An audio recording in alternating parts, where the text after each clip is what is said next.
Good evening. I'd like to call this meeting of the Kalamazoo City Commission to order for Monday, April 15, 2019. Clerk Borling, roll call, please. Commissioner Anderson. Here. Commissioner Cooney. Present. Commissioner Cunningham. Commissioner Sykes. Here. Commissioner Urban. Here. Vice Mayor Knott.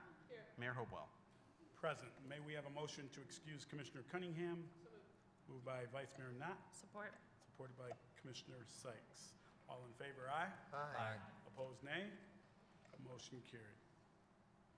For our opening ceremony this evening, we will have an invocation by Dan Sherman, Executive Director of Love Kalamazoo, or Love Kazoo. Today, I'd ask that you stand for the invocation and remain standing for the Pledge of Allegiance. Good evening, sir. Good evening, Your Honor. Father, you have a great sense of humor this morning, waking up with frost on the pumpkin, showing us that in one day Michigan can find 3 seasons with snow and then through the sunshine with the hope of spring. We thank you for that.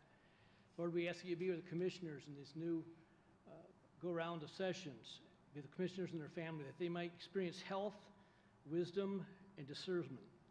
May their diverse backgrounds and experience leave no citizen unrepresented in this city. We thank you for the blessing on Southwest Michigan and Kalamazoo that has hard workers, big and small business, foundations to enrich our community, of using a path, profits, and wisdom for success. Lord, with the Bible and our Constitution, what a foundation of hope we have in our community. We encourage you to bless those who accept your commission to teach and enrich those in need. Lord, and we pray that those in need find hope in you, because it's easier to pursue happiness, Lord, when they find joy in you. In Christ's name we pray. Amen.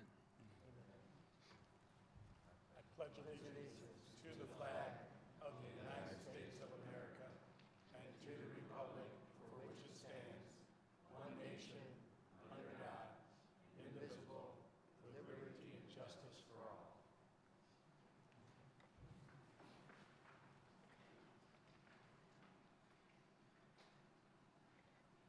Deputy City Manager Chamberlain or Lamb, could someone wander up to the City Attorney's office to make sure that he's coming down?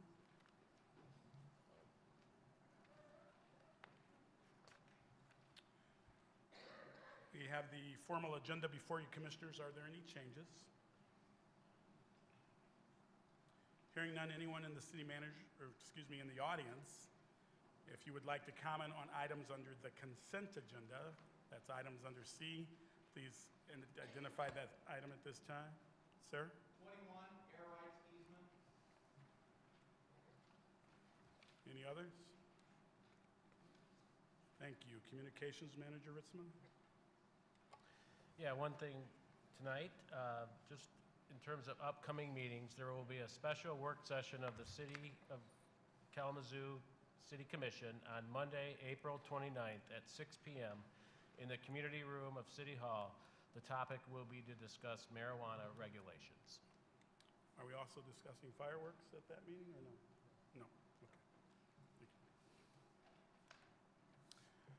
Item E1, I will now open a public hearing to receive comments on an ordinance to rezone 604 North Drake Road from Zone RS5 to Zone CC.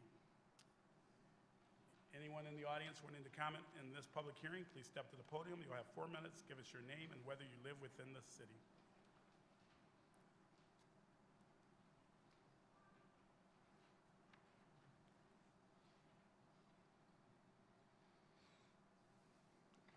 Good evening. Hi, I'm Kelly Doyle, and I reside at 220 Buchanan in the city of Kalamazoo. I'm here with Brooke Lindley from Out Front Kalamazoo, which is our LGBT center. I am from CARES, the HIV organization in Kalamazoo. We both have the honor of serving the LGBT and HIV communities here, and we don't take that lightly. So with that, we would be remiss not to come and speak out against putting a Chick-fil-A in Kalamazoo.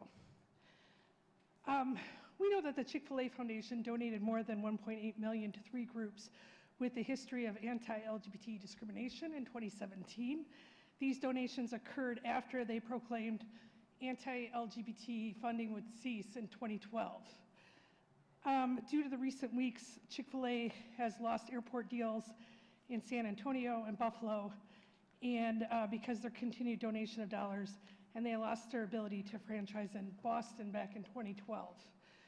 So one of the quotes that we stand by is James Baldwin: "We can disagree and still love each other unless your disagreement is rooted in my oppression and denial of my humanity and right to exist." So because this organization is giving to anti-LGBT, stating we're not supporting their right to exist, we are asking you to look at the repercussions of that. Now, I can tell you a bunch of statistics about the LGBT community. I have a feeling you all know these. And I know many of you are probably not even asking whether you support Chick-fil-A or not. It's more about, you know, can you rezone or not, and is that legal or not, to say yes or no. I understand the precarious position that you're in. But we are asking you to ask yourselves whether you vote yes or no or abstain. How can we create development in Kalamazoo that promotes equality and gets rid of discrimination? How can we do that with housing and affordable housing? And I understand that working with what we have, you might not be able to say no today. So my question is for you all to be asking this for the future, for future endeavors. We'd like to ask the business owner, who I'm sure is a great person, but how can he combat the discrimination that is caused by him having a Chick-fil-A? So again, we wanted to come up and speak and share what we had to share. And many of you I consider friends, so no matter what happens today, we will still be friends. But I just want you to think about challenging this, and if you can't challenge this, then what can you do for the future to promote that our businesses are based in equality? Thank you. Thank you. Good. Next, please. Good evening. Good evening. My name is Sam Demarest. I live in the Oakwood neighborhood. I'm going to step back a little bit. That's loud.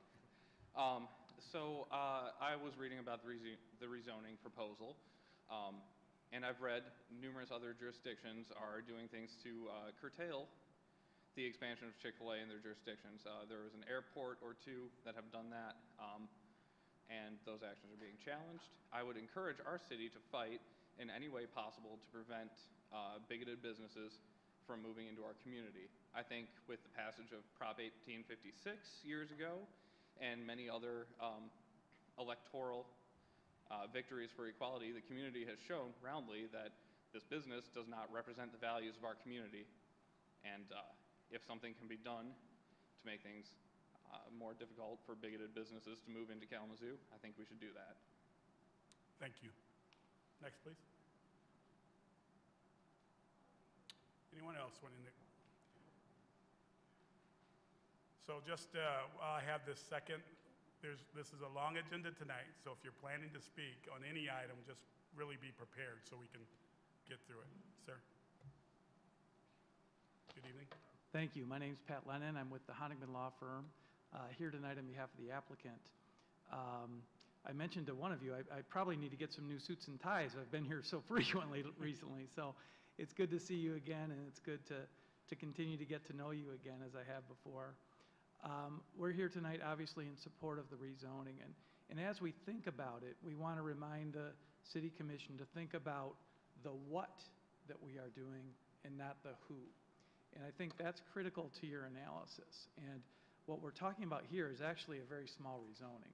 It doesn't even include the actual structure that will be in the, that would house the use. It's a drive area, partial drive-through lane, and partial parking areas to the northerly part of this parcel. And it's being done to make the entire parcel consistent with the existing zoning that the land to the south has.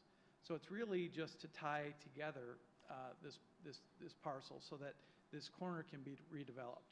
And as we think about the corner of Drake and West Main in Kalamazoo, think about what it looks like now. You've got empty buildings. It's not in great shape.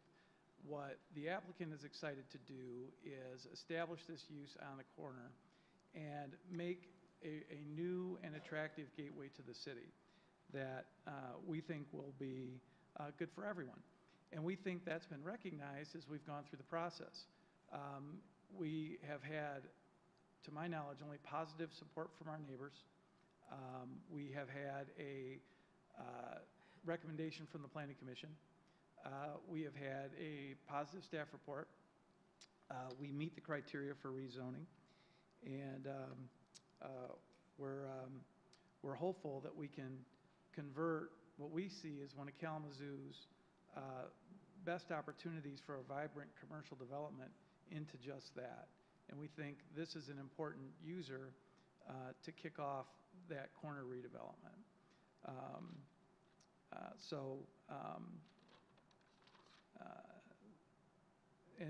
I guess I'd also remind the group that we still have to get site plan approval. That comes later, and I believe it's kind of a parallel process, so that's been ongoing, but there is going to be more discussion about the site, how it fits together, accesses and everything else as we go through that part of the process. So I'm here tonight, another representative from the applicants here tonight. We are glad to answer any of your questions.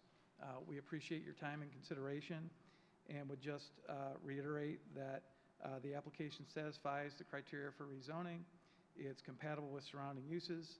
It's been supported by the neighbors that we've spoken with, by the Planning Commission, and by the staff report. Thank you. Thank you. Next, please. Good evening. Good evening. I'm Ruth Mordyke. I live at 3300 Woodstone. I am a member of the Faith Alliance of the Outfront Center.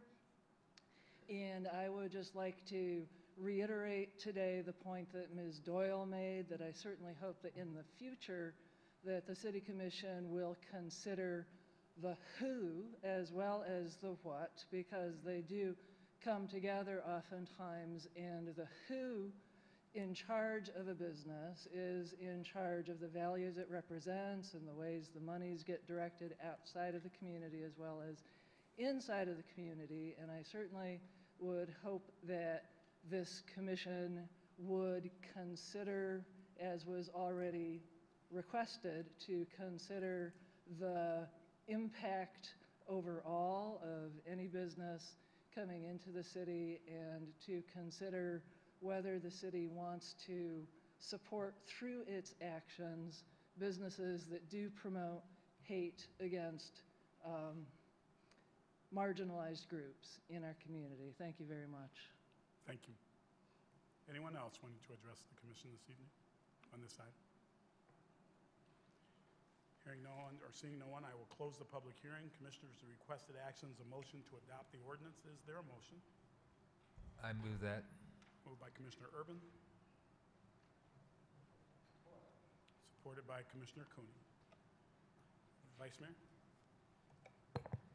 Thank you, Mr. Mayor. I'm going to start off by saying the name, Kelly Kiana Mattel.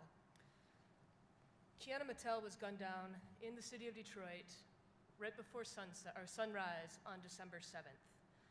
And I'm raising her name up because she was a black trans woman of color, and she was killed by a pastor in Detroit. The prosecuting attorney's office, the Wayne prosecuting attorney's office right now is still working on that case.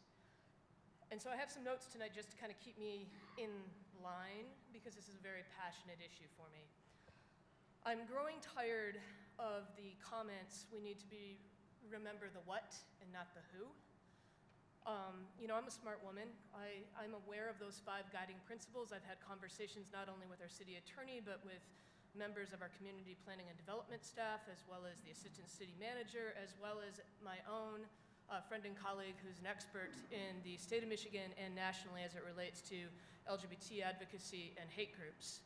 I will also lift up that since late last week, I have been fielding media calls, not only from national outlets, but statewide organizations as well, asking for me to comment on this case as well as the cases that are happening in Michigan. I think there's 3 or 4 other municipalities that have this challenge right now.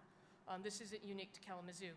I've also had dozens and dozens of community members call me, like my friend Kelly Doyle and Brooke and others, that have asked me to do something tonight.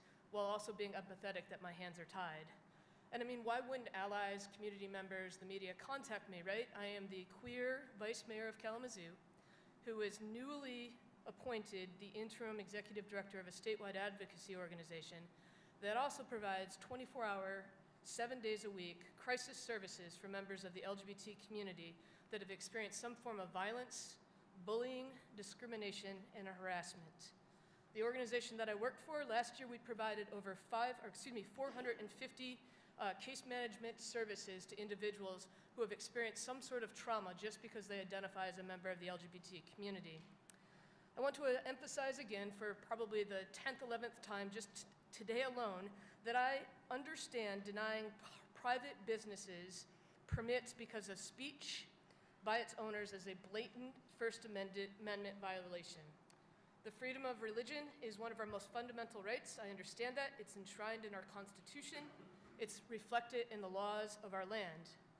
But sometimes individuals assert their religious beliefs as a way to discriminate against others, paving the way for challenges to virtually any laws or local ordinances designed to protect all of us from various forms of discrimination. And that, frankly, is what this fuss is about tonight. It is about the fact that in Kalamazoo, on one of the open, busy intersections that we still have, a franchise is going to come into town that has a well-documented track record of providing funding and resources that go to hate organizations against members of the LGBTQ community. And in the era of President Trump, when our country is so deeply divided and hate is on the rise, I just feel like I can take as much time as I want tonight to use my bully pulpit to talk about what's at stake and why Chick-fil-A opening again on Drake is painful for far too many members of the Kalamazoo community and beyond. To my straight friends that are up here tonight, or out in the audience or watching, I ask you to just shut your eyes and think about, have you ever worried about what kind of discrimination or harassment you might experience because you are too gay? Have you ever gone away for a weekend to have your front picture window smashed out? And you wondered, was that because when we did yard work, we were too gay? Do you know somebody who has been beaten up, fired, kicked out of their house because they are gay? Chick-fil-A is one of the dwindling numbers of companies in the United States that refuses to include explicit protections against discrimination on the basis of sexual orientation, gender identity, and expression in its employment non-discrimination policies. Again, it is well documented that Chick-fil-A continues to give monies to organizations that fan the flame of hatred toward the LGBTQ community. Yes, there was a lot of activity back in 2012 to stop marriage for all people. But they also funded the Family Research Council, which is a well-documented hate group identified by the Southern Poverty Law Center, and to organizations that peddle junk science and commit consumer fraud by claiming that you can pray the gay away, or worse yet, to organizations that torture gay kids by using so-called conversion therapy. My question to the applicant to TraStar tonight is, what are you going to do for this community after you pave the way for an organization that's corporate profits fuel the foundation? It's the same leadership, it's the same brand. Why are you putting profits ahead of people here in our community? I'm a smart woman. I Googled today chicken franchises. There are clearly dozens of other chicken franchises that sell chicken and waffle fries. And, you know, I saw that Chick-fil-A is on top of the leaderboard. But for a community that prides itself, and we've had a number of neighborhood meetings, we're hearing from Maddie Jordan Woods, we're hearing from the East Side during our business meeting that we had, our neighborhood meeting before this meeting, that there are young entrepreneurs that want to rise up, they're looking for an opportunity. I don't understand why this land isn't used to support a locally owned business, not a franchise, that's not supporting sustainable farming, that's peddling fast food, that's not nutritious, that's adding to our country's obesity problems. I could go on and on about the intersections of racism, sexism, homophobia, transphobia that goes along with this business. And again, this isn't a unique challenge facing Kalamazoo. Other municipalities are dealing with this right now. As an example, in the Bay Area, a Chick-fil-A is opening up just outside of San Francisco, and they are trying to make it, quote, the gayest Chick-fil-A in the United States by hanging pride flags and transgender pride flags. But to me, that's just window dressing. So here's what I want. We have a non-discrimination ordinance that was just referenced by a gentleman just a few minutes ago that was passed nearly 10 years ago. We've had no complaints to date, and that kind of goes hand in hand with non-discrimination ordinances at the local level. I want us to do a public education campaign to remind our citizens of Kalamazoo about our ordinance, as well as our staff, so that if we get a complaint, they know what to do with said complaint. I also want us to raise our score with the Human Rights Campaign. Our Equality Index score is lower than East Lansing, Detroit, Lansing, Ann Arbor, Traverse City, etc. This is unacceptable. And finally, to TraStar, you're making a lot of money in this town. I'm asking that you donate, you make a multi-year pledge, whether it's to CARES or to Outfront or to the Equality Fund that's housed at the Kalamazoo Community Foundation. We have a report right now that says over the last 2 years, CARES, with funding from the Equality Fund, provided outreach to 292 trans and LGBT youth here in this community. They did casework for over 100 individuals. These are homeless youth here in our community that are rejected by their families because they identify as LGBT. This past summer, we saw a homeless crisis in our park, and we know that that crisis hasn't gone away. And we have heard from community members that are homeless that they don't go to the gospel mission because they are afraid for their lives. They're afraid of being discriminated against. Let's put our money where our mouth is. Let's put some resources into the community organizations that fight on behalf of the LGBT community right now today. Let's build that secular homeless shelter. Let's start helping people instead of putting profits ahead of people. Thank you. Thank you, Vice Mayor. Commissioners. Commissioner Anderson. Thank you, Mayor. And thank you, Vice Mayor. Obviously, I don't feel I can add a lot to that. But I just want to remind people about one of the topics that you mentioned, and that is that there is an ordinance in the city of Kalamazoo, the city's non-discrimination ordinance, which was passed some years ago, and that is extends the Elliott Larson Act protections in the state of Michigan, which have not been extended in the state of Michigan. I'm just saying here in the city of Kalamazoo. And that covers additional protected classes, as you're referencing. And this is the important thing, is public accommodation, housing, and employment. So I agree with you that that is the law of the land, so to speak, here in the city of Kalamazoo, and we need to make sure that it is robust and functional. Yeah, so real quick, I don't have anything to add to the comments either, other than I just want to thank you, Vice Mayor Knott, for your honesty. And I sensed a lot of emotion, or maybe it was on me. I was sort of like tearing up over here and almost got myself in trouble by applauding when you got done, and I had to catch myself. But I appreciate the education that you've offered us and our community, and I know it's not easy to lift those things up and put yourself out there like that. That's a hard thing to do, and so I just want to say I see you and I appreciate you. Thank you. Other comments, commissioners? Just like with the audience, don't wait. If there's more. Okay. Commissioner Cooney. So, thank you, Vice Mayor. There's nothing to add to that. You put it out there. If we were voting on a company's human rights situation, that would be different. But, City Attorney, you have made clear to me, and I'm sure to all of us, that we have to look at the criteria that is in place for judging whether to rezone a parcel of land. And that's the criteria that we got to make the decision on, I believe. Is that correct? That is correct. Thank you. Thank you. Any other comments? Well, I'm going to take this time. I have so much respect for our Vice Mayor. When she gets emotional, this is serious stuff.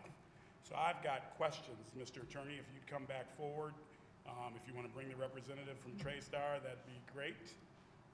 Don't have to. My question one is, does Chick-fil-A know we have a human rights ordinance in this community? And whomever spoke with them, because that human rights ordinance will apply to them. So if they have some beliefs that are hateful, I want to make sure that if they do know that it's reinforced by you folks that this is in existence and this is the expectations, so that they can make a business decision as to whether this is the type of community they want to be in. Well, thank you, Mayor, for that question, and more importantly, thank you, Vice Mayor. I mean, sitting in the audience tonight, I learned a lot, and I felt a lot, and I really appreciate you sharing what you shared. I will be honest with you, we have not talked with them about the non-discrimination ordinance or their human rights record. We've talked to them about zoning law. Were you aware of their human rights record? Was I? Just through the media, nothing like I heard tonight. And I can assure you that we will have a conversation with them tomorrow, if not tonight, to make them aware of the message that you've sent to us today. Okay. Yeah. So I guess, the Vice Mayor made some requests of TraStar, but I want you to make sure you have that conversation. I don't eat at Chick-fil-A. I'm not going to eat at Chick-fil-A because of the nature of what they do.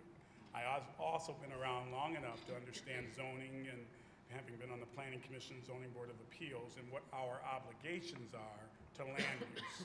And because we could flip this on the script, and this could be all folks that are saying, hey, we don't want that LGBT community center rezoning for such and such and such and such. And they could be up here saying, well, yeah, I don't believe in that, and so therefore it's not going to happen. That's partly why zoning is always taken out of this individualized recognizing of what the business is going to be. Because had you not told us that, which you were not as necessarily, I don't think, obligated to tell us, you could ask for this rezoning, and they would have been there after you received your approval. We also know that there are zones right now that Chick-fil-A could go in right now in our city, and we'd have no say other than through probably site plan approval processes. So I'm just asking you as a partner of this community, knowing that you have done a lot of good things in this community, I know you will continue to do that. We need you to have a voice with these folks coming to this community, helping them understand who we are and what we believe. I think that's the least. I think the Vice Mayor had some other great ideas, but I think that's the least we should expect from our partners. We agree. Thank you. Thank you. Any other comments, Commissioners? Clerk Borling, roll call, please. Commissioner Cooney. Yes. Commissioner Cunningham. Yes. Commissioner Sykes. Abstain. Commissioner Urban. Yes. Vice Mayor Knott. Yes. Mayor Hopewell. Yes. Commissioner Anderson. Yes. Thank you, Commissioners. Motion carried. Mr. Manager, the consent agenda, please. All right, we have several items on the agenda, consent agenda this evening. First is the approval of a 2-year contract with Professional Building Services to provide APPA Level 1 custodial services. Mr. Manager, I'm going to stop you for a minute. Gentlemen from TraStar, would you also introduce yourselves to Kelly Doyle if you don't know her, and the other members from out front, and maybe we can make a connection and a relationship built, and maybe there's an opportunity for a path forward in regards to that communication. I normally don't do this way out of order. I apologize. Mr. Manager. Custodial services at various city facilities in the amount of $349,200. Next is the approval of a 1-year contract extension for loading, hauling, and disposal of belt press solids with Waste Management in the amount of $4,628,010, and approval of a budget adjustment in the amount of $453,839.17 to cover the contract amount. Next, the approval of a contract with Michigan Paving for asphalt paving materials for city streets for the 2019 season in the amount of $1,006,000. Next is the approval of a contract with Lakeland Asphalt Corporation for asphalt patching materials for the 2019 season in the amount of $181,700. Next is the approval of a contract extension and purchase order with Rathco Safety and Supply Incorporated for sign installation, maintenance, and removals in the amount of $234,475. Next is the approval of the purchase of a 70-foot articulating aerial truck from Altech Industries Incorporated in the amount of $179,294. Next is the approval of a purchase of 16 new Ford trucks from Gordo Ford through the My Deal Cooperative Purchasing Agreement in the amount of $689,171. Next is the approval of a professional services agreement with DLZ Michigan Incorporated to provide architect and engineering services for the new Public Safety Station Number 2 in the amount of $294,772.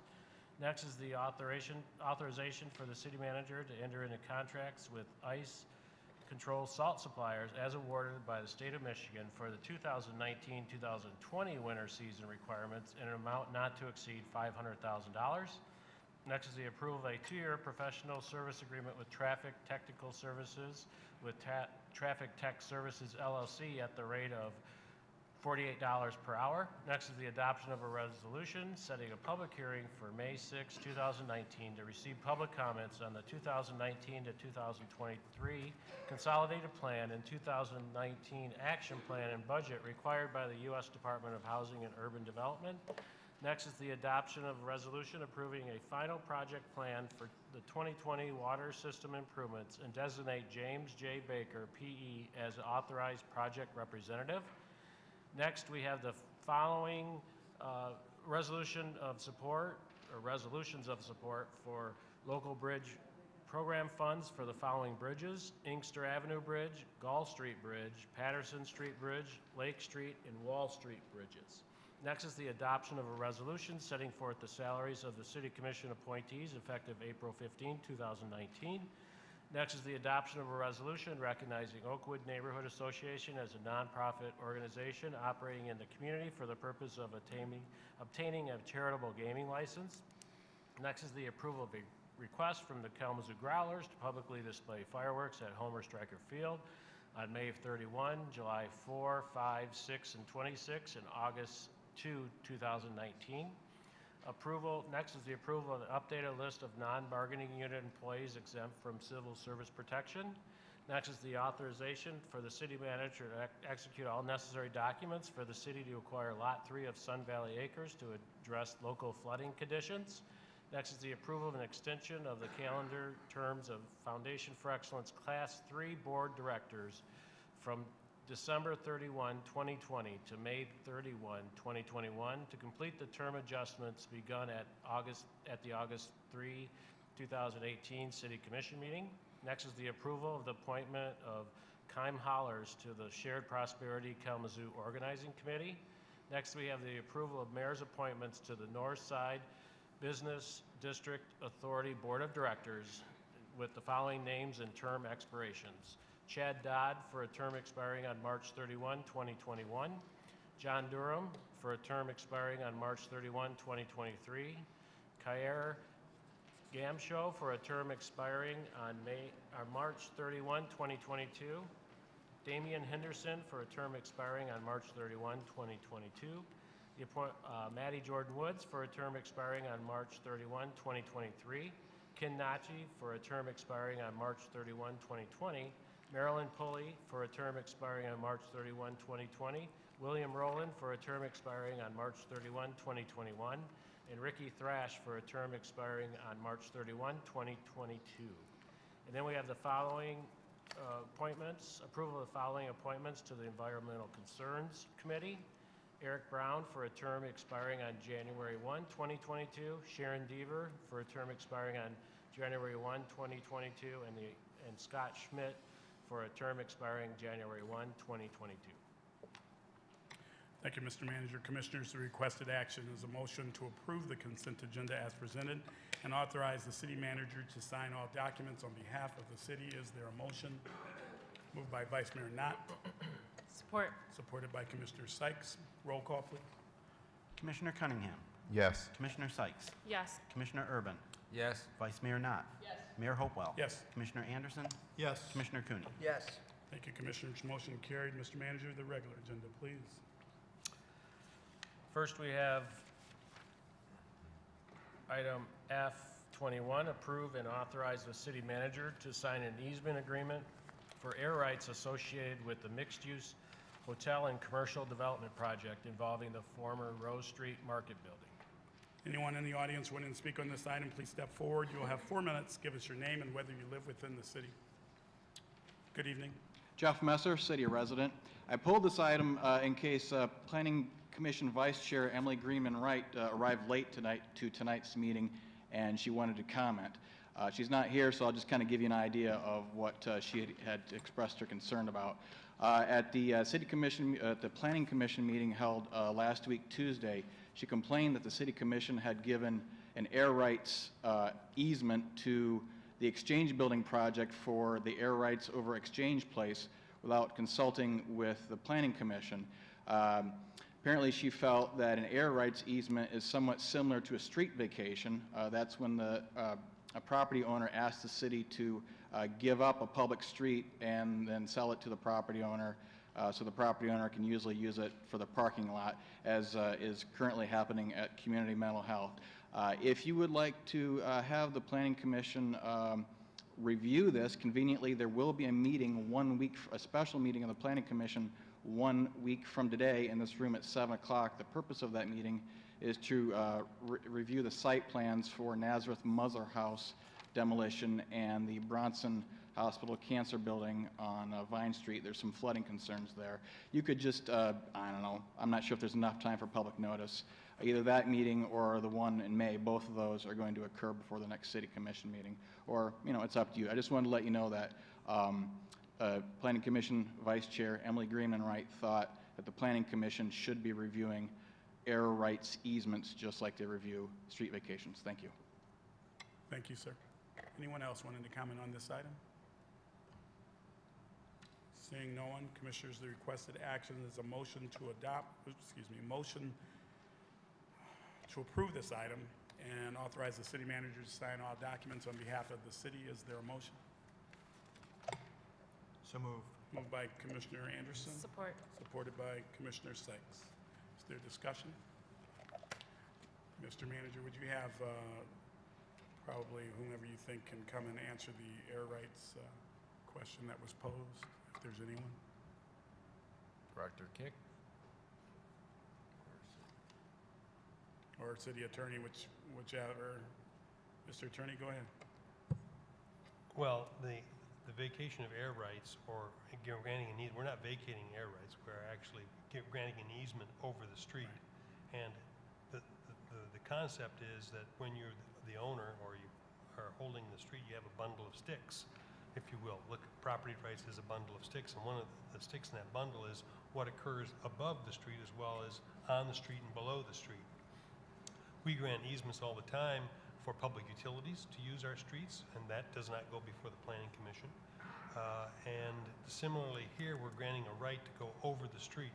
If we were vacating the street itself and getting rid of it, we would, again, reserve it pursuant to the easements that we've granted for public utilities, both our own and for those operated by other businesses such as AT&T, Comcast, Consumers Energy, for instance. And we would also grant it subject to the easement for the pathway over the street. So in this regard, it is not uncommon for this type of matter to not have to go to the Planning Commission. The Planning Commission does review total vacation where we're giving up the entire bundle, if you will, or giving up the entire bundle subject to reservations. But this would not normally go to the Planning Commission. Thank you. Any other questions? Commissioner Urban?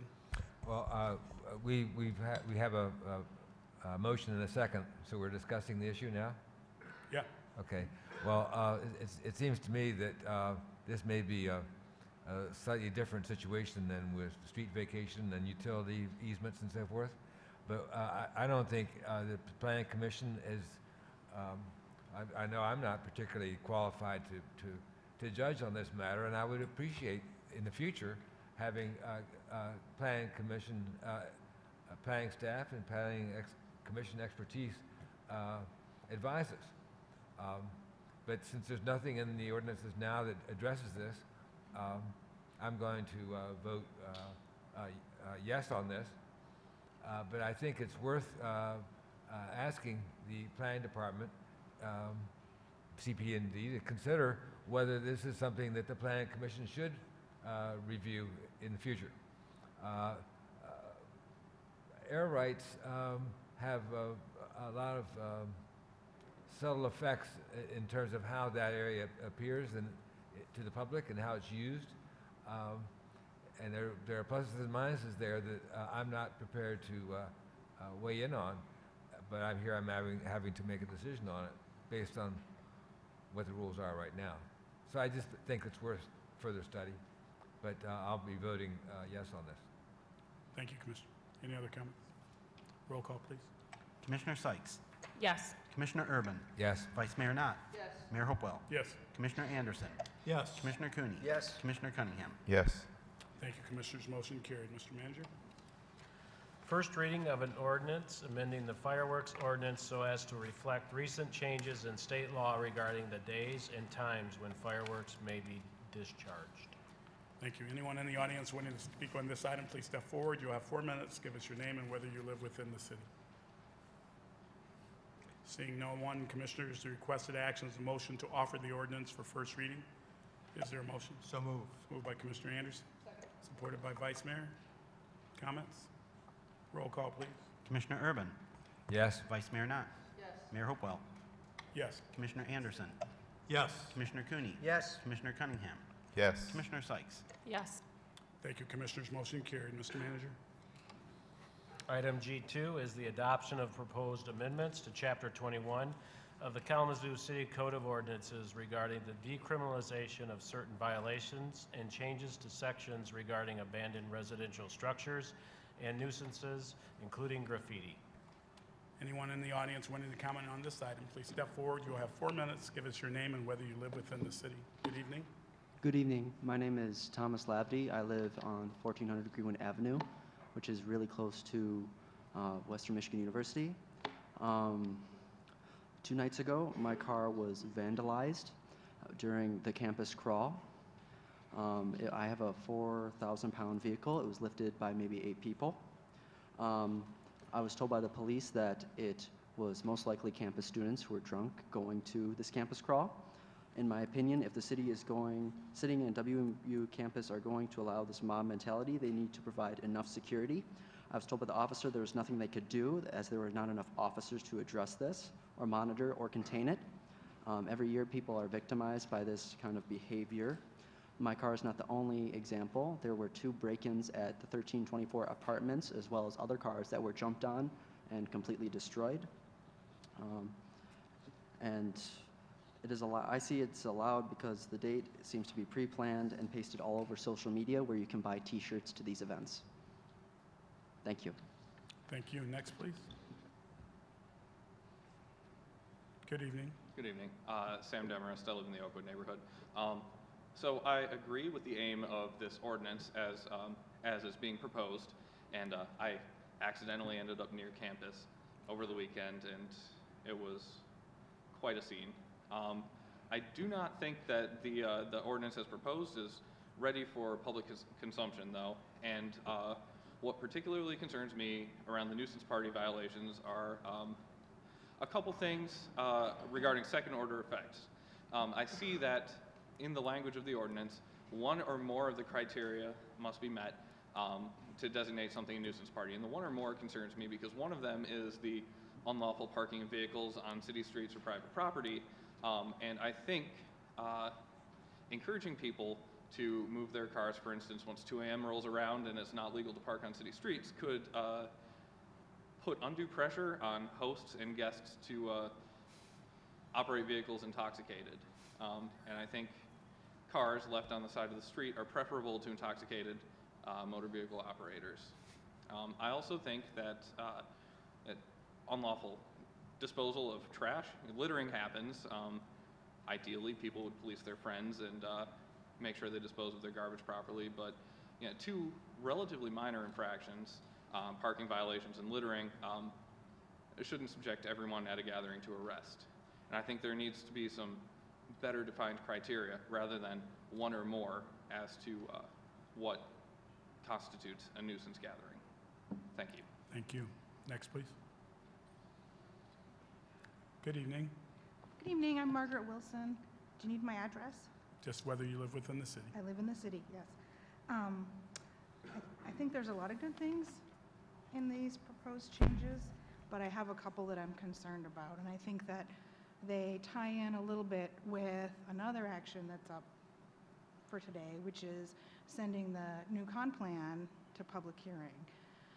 I think that some of these proposed changes to the definition of blighted structures as places that have changed from their original purpose, are partially completed, are vermin-proof, may cause devaluation to their neighboring buildings, have peeling paint, deteriorating windows, or cracked chimneys or foundations. I think these ones specifically could cause undue stress to lower income homeowners and rental properties, particularly in our core communities that have a lot of houses that are 100 or 100 or more years old.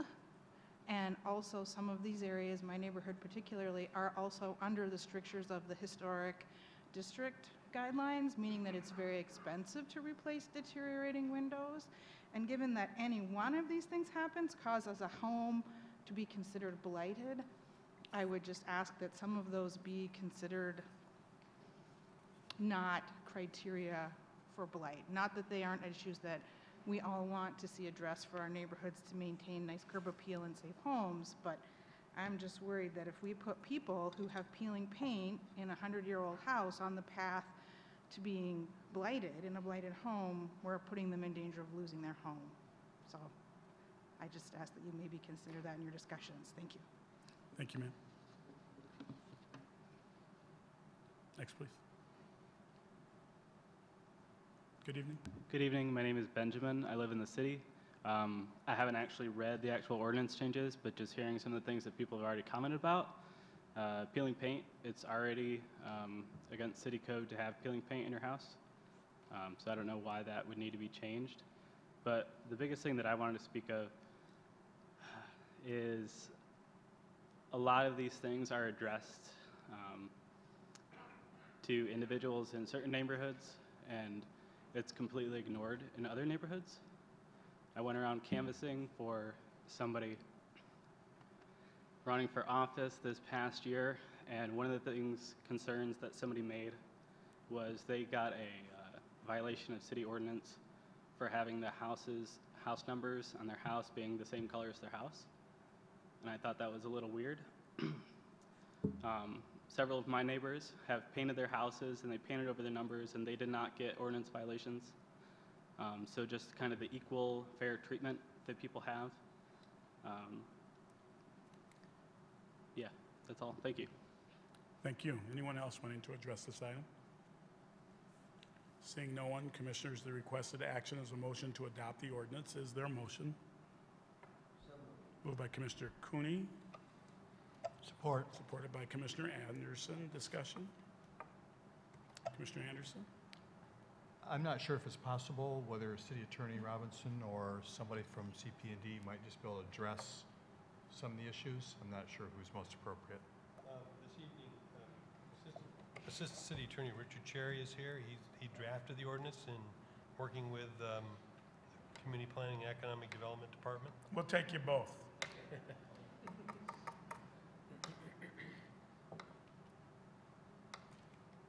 Love the teamwork. Good evening to both of you. Good evening, Commissioners. Commissioner Anderson, you have questions specific, or do you want them to respond to what they heard? I guess responding to what you heard? Okay. I might have a specific question. Yeah, Were you able to hear the concerns enough to, do you feel, respond? I could. Okay. So I don't know if you want to handle the nuisance party first, that concern of one or more? You just, Okay. you heard them, go ahead and dive in. I understand the gentleman's concern that public safety will just see litter or parking, but I think we entrust our officers to use their discretion. They know what a party looks like. They know what a nuisance party looks like. And if there's litter, there's other ordinance in the chapter or in the code of ordinances that you can address litter. than going to nuisance party. Or if there's parking, there's other ordinances in the chapter that you can use to address parking. This is something where it's where we have complaints from neighbors that there's a overarching party. Also, this body had directed the city attorney's office to address the X-train. So this is something that is specifically to that as well. Parking in neighborhoods where there's trash, there's loud music, there's alcohol being consumed, there's illicit drugs being used. So those are the type of behaviors that we're trying to address with this ordinance. And this is not unique. This is something that we didn't create in a vacuum. This is something that's been used in Big Rapids specifically, and is used to address some of their larger parties. We do have ordinance where noise violations that are that can be written, the individuals can be written a ticket, and it's a civil infraction. So there's options that the Public Safety Department can use other than just going straight to nuisance party. Maybe just a moment then, since you're both there, just, I guess, remind us, I mean, this is sort of a big packet of changes. You know, what are the couple overarching themes that we're attempting to accomplish with this coming forward? I mean, I'm sure there's a few of them. Can you talk about that a little bit? Well, we wanted to put all of our nuisances in one chapter. If you look at our code book, they're all over, spread all over the place, and so it can be confusing for the public, and sometimes for lawyers too, where you can find a nuisance. So we wanted to put them all in one chapter, so it could be easier to find, have them well defined, and also easier for our staff to use as well. And reducing as many of them as possible to the civil infraction.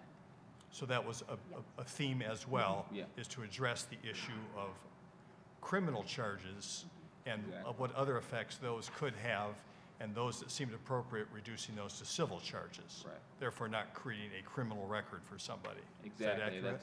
And that was a mandate from this body to Right. do. So that's what we're attempting to do. I guess just one last question. So I presume, I mean, city attorney, you spent many, many hours working on this.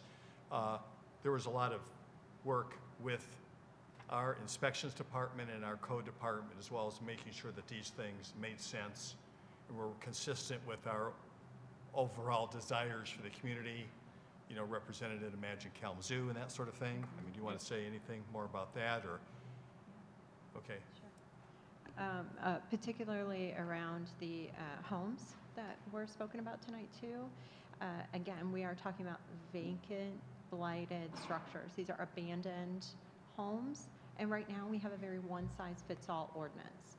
And we also only address residential. This ordinance helps us address commercial abandoned buildings as well, and so that's why we're changing it from the abandoned building terminology to vacant blighted structure terminology so that we could include commercial. Additionally, we also understand that sometimes people who purchase homes, whether that was on a foreclosure list or that they have purchased a home that's condemned, that the exterior of the house may look fine, and that we were charging everyone the same rate and the same amount of time to make sure we were inspecting these houses, because one, the number one thing we're looking for is open to casual entry, because we know that that is the worst thing that could happen. And so that's what we monitor for. And if the exterior of the home is kept up, the lawn is being mowed, the house is being kept up, but the interior is in disrepair, then that's one tier of a house. And then we have another, because somebody might be working to improve the interior of the home. And a lot of people do it-yourself kind of work. It's their sweat equity. And so we don't want to penalize anybody with one flat fee when you are trying to work on your home that way. And so then the second tier is really reserved for those homes that are, again, boarded up on the outside, badly composed on the inside as well, that those are the ones that are the ones we want to monitor the most and most often, to be sure that those boards don't come off those houses. Thank you both. Thank you. Any further discussion, Commissioners? Commissioner Sykes. Yeah, I just want to thank you for the clarification about the vacant homes as opposed to occupied homes. Just want to reiterate what was said last meeting, which is, my full support. I know that this body is support for decriminalizing our ordinances. We know the criminal justice system is such that we need to get away from the model of making it a crime what do I want to say? I'm not using the right words. We need to move towards writing tickets as opposed to giving people criminal cases, because those criminal cases follow people throughout their lives for a very long time. I don't want to gloss over some of the concerns that I heard, especially from folks who are wondering if these if this ordinance is going to be applied equally across neighborhoods, depending on who's doing what, and using and our KDPS Police Department using their discretion. I just want to remind folks that if that's the concern that we're worried about, then it's not written into the ordinance. Then we need to be looking at a different form of accountability for KDPS. I will tell you that I know that this body, particularly my colleague Commissioner Cunningham, and I have been looking at ways to make sure that we're continuing to check in with community members about how things are being enforced and making sure that we, our entire city staff, including KDPS, are being accountable to the people that we serve. So I just wanted to note that and say that I think that's a sort of a separate issue from this ordinance. Thank you. Thank you, Commissioner. Commissioner Cunningham. I want to second my colleagues' comments. I also want to add in, since the term was brought up, the X-Train. For those who do not know, the X-Train is a group of individuals who have been driving around the community during late hours, I guess being a ruckus to one form of another, and it is my intent and what I've been advocating for consistently, not to change ordinances to address this, but to be intentional on providing alternative activities for these individuals. We're looking at individuals typically from the ages of, I would say, 16 to 25. As community members, I hold not only my city staff accountable, but I hold all of us accountable to ensure that we are all doing our part.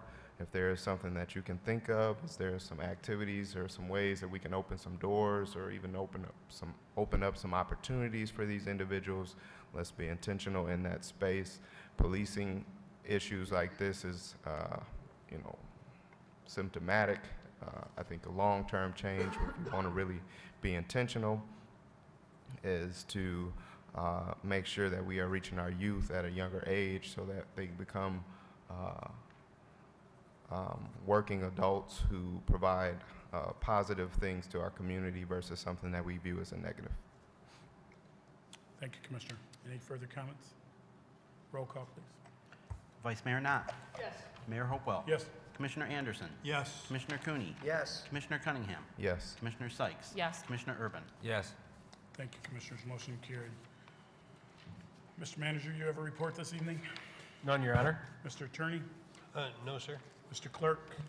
I just wanted to mention, it was mentioned earlier, there will be a special planning commission meeting in this room a week from today on the 22nd at, I believe it's 7 p.m.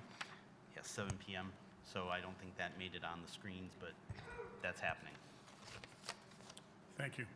We're now at citizens' comment. Any citizen wanting to comment on anything this evening, please step to the podium, give us your name and whether you live within the city. And I ask that, again, this is a long meeting, so please do not hesitate if you're planning to comment. There's a sign-in sheet also. You can sign in before or after. Good evening, Mr. Supervisor. Good evening, Mr. Mayor. I just would like to thank this commission. We do need your name, though. Oh, I'm sorry. Whether you live in the city. Jeff Sorensen. I do not live in the city of Kalamazoo. I live in the township of Cooper, 1590 West D Avenue. I just wanted to thank the City Commission, James Baker, and everyone that has responded since July 26th to the water crisis in Parchment, Cooper, and even before that in Richland. It is a new day. I know we've heard that before, but it is really an awesome cooperation, and I want to thank you from my heart. And my citizens, thank you. Thank you, sir. Next, please. Good evening. My name is Jeanette Evans, how are you? Township. I just want to ask a couple questions. As far as the paint on the windows, is that citywide or is that just Western campus area? About the paint? One of the staff, just ask your questions, and one of the staff will certainly get with you before the meeting's over. Okay, about the painting and the color of the house that they're putting the same color as that, he called it discrimination. Is that in the city, township, and all over Kalamazoo, or just western area? I want to know that. And about the X-train you talked about, you said you guys are doing something about that? You did say that?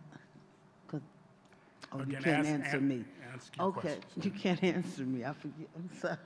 I don't do this often. I was just concerned about those two things. That's why I'm asking, because I didn't know whether the time for us to say this or not at this time. And I'll ask the other question to the planner lady. Okay. Thank you. Thank you. Next, please. Good evening. Good evening. My name is Yvette. I live in the city, Yvette Heider. I am going to read the text of a resolution that we would like the City Commission to consider. Kalamazoo City Commission resolution to support human rights for Israelis and Palestinians by ending U.S. military aid to Israel. Whereas the United States provided Israel with more than $134 billion in foreign aid since the establishment in 1948 and through 2017, and is scheduled to provide Israel an additional $38 billion in foreign military financing from fiscal year 2019 to 2028, whereas more than 60% of the Trump administration's 2019 budget request for military aid is earmarked for Israel alone, with less than 40% earmarked for all other countries combined.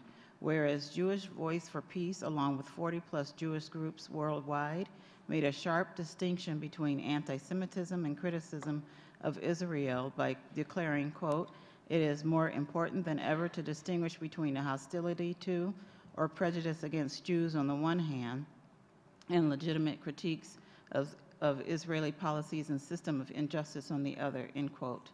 Whereas U.S. taxpayer-funded military aid to Israel is misused by the Israeli military to commit grave human rights abuses against Palestinians living under its 51-year military occupation of the West Bank, East Jerusalem, and the Gaza Strip, whereas since September 2000, Israeli security forces killed at least 5,102 Palestinians and at least 2,022 Palestinian children who did not take part in hostilities, according to the Israeli human rights organization Bet Salem. Whereas the U.S. Foreign Assistance Act states that, quote, "No security assistance may be provided to any country the government of which engages in a consistent pattern of gross violations of internationally recognized human rights," end quote. Whereas Kalamazoo citizens will pay $514,133 in taxes per year into the U.S.'s overall military aid to Israel from 2019 to 2028, whereas this same annual allocation of money could fund for the residents of the city of Kalamazoo each year an estimated 6 elementary school teachers, or food assistance for 342 people receiving food assistance, or Pell Grants for 88 students, or health care for 217 children, or 7 clean energy jobs. Now therefore be it resolved, the city of Kalamazoo condemns Israel's misuse of U.S. weapons to commit grave human rights abuses of Palestinians living under its 51-year military occupation of the West Bank, East Jerusalem, and the Gaza Strip.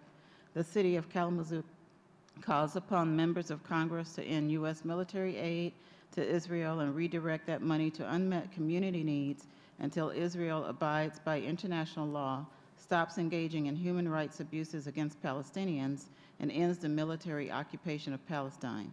The City of Kalamazoo calls upon members of Congress to support the right of both Israelis and Palestinians to live in safety and security, condemning violence on either side. The City of Kalamazoo shall transmit copies of this resolution to the city's representative in Congress, Michigan's 2 U.S. senators, and the U.S. Secretary of State. And in the time I have left, I wanted to see if there were others here that are supportive of this resolution.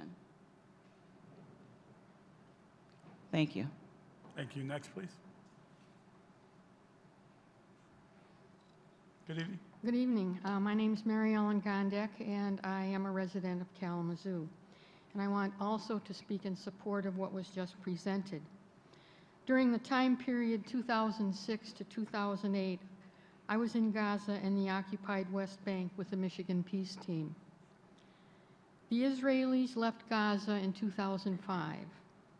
When they left, they destroyed the airport, water sewage system, bridges, roads, greenhouses, and the electrical grid, all of which are essential for living.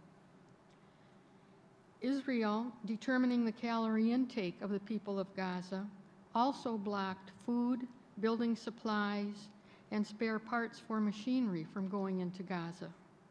Agriculture was destroyed, and fishing was limited, and the Gazans lived on 1 meal a day.